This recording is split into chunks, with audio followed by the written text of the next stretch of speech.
The crisis of credit, visualized.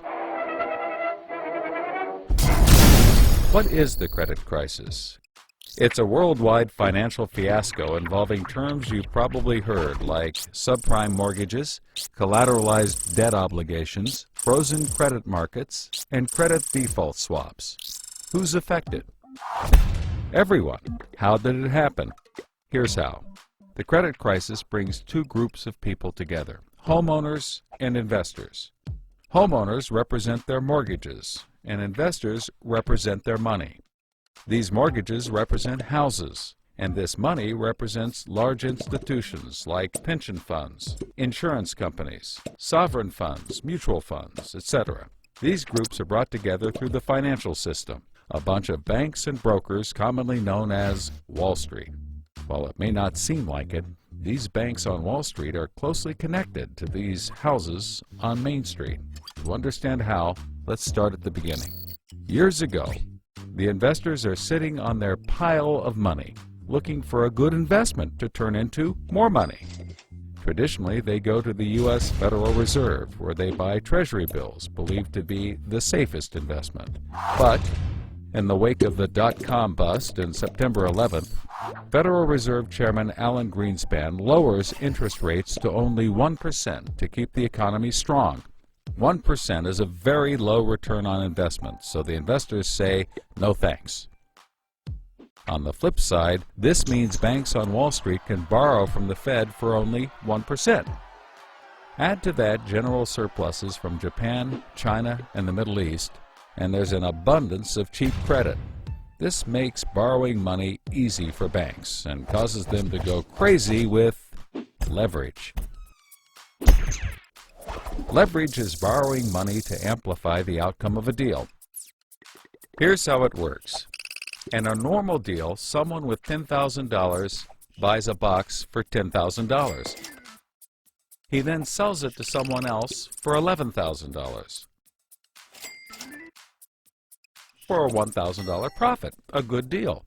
But using leverage, someone with $10,000 would go borrow $990,000 more dollars, giving him $1 million in hand. Then he goes and buys 100 boxes with his $1 million and sells them to someone else for $1,100,000. Then he pays back his $990,000 plus $10,000 in interest.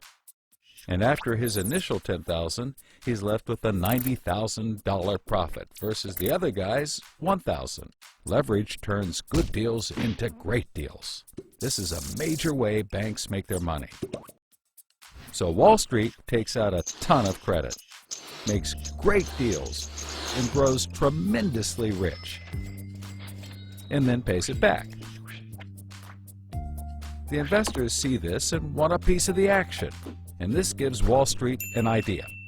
They can connect the investors to the homeowners through mortgages. Here's how it works. A family wants a house, so they save for a down payment and contact a mortgage broker. The mortgage broker connects the family to a lender who gives them a mortgage. The broker makes a nice commission.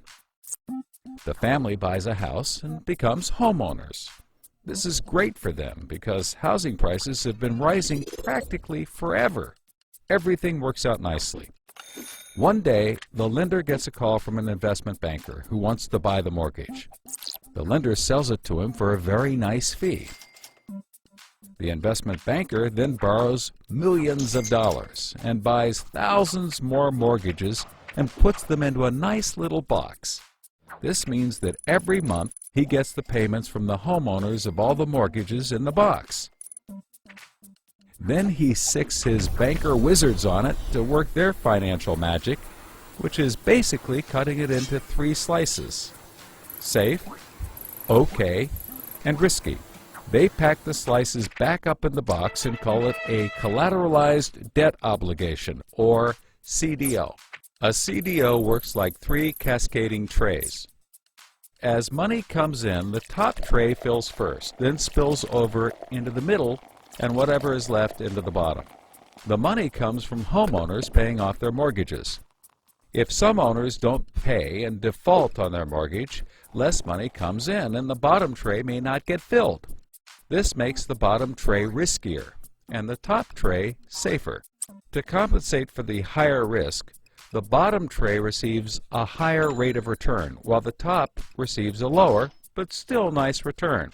To make the top even safer, banks will insure it for a small fee called a credit default swap. The banks do all of this work so that credit rating agencies will stamp the top slice as a safe, AAA rated investment, the highest, safest rating there is.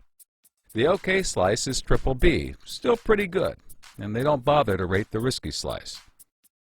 Because of the AAA rating, the investment banker can sell the safe slice to the investors who only want safe investments. He sells the OK slice to other bankers, and the risky slices to hedge funds and other risk takers. The investment banker makes millions. He then repays his loans.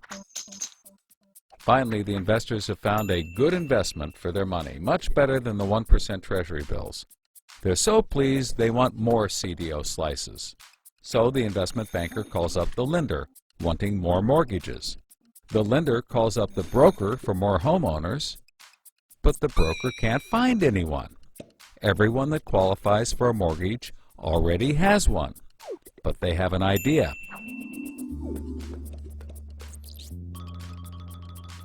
When homeowners default on their mortgage, the lender gets the house, and houses are always increasing in value.